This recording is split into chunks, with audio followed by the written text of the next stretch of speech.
వాతావరణం అయితే అస్సలు బాగాలేదు కదండి. కొద్ది రోజులు ఎండ, కొద్ది రోజులు వర్షం అని పడుతుంది కదా. అలాంటప్పుడే పిల్లలైనా పెద్దలైనా ఎక్కువగా జ్వరాలు పడుతుంటారు.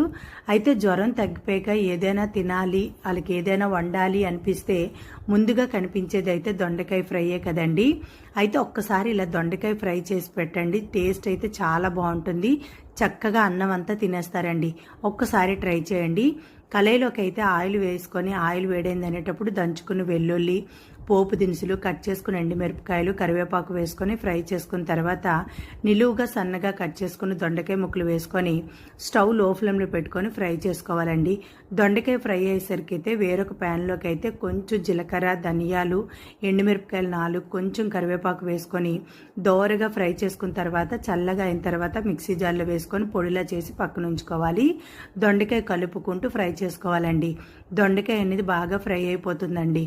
అస్సలు మూత అనేది పెట్టకూడదండి. అలాంటప్పుడు కారం, టేస్ట్కి సరిపోయినంత ఉప్పు వేసుకోవాలి. అయితే నేను ఇది ఇంట్లో ఆడించుకున్న కారం అండి. పసుపు కానీ గరం మసాలా కానీ ఏమీ వేసుకోవట్లేదు.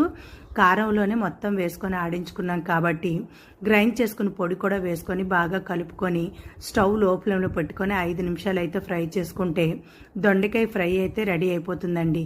చాలా టేస్ట్గా ఉంటుందండి. నోరు బాగోలేనప్పుడైతే ఈ దొండకాయ ఫ్రై చేసి పెట్టండి. ఎంత టేస్ట్గా ఉంటుందంటే అంత టేస్ట్గా ఉంటుంది.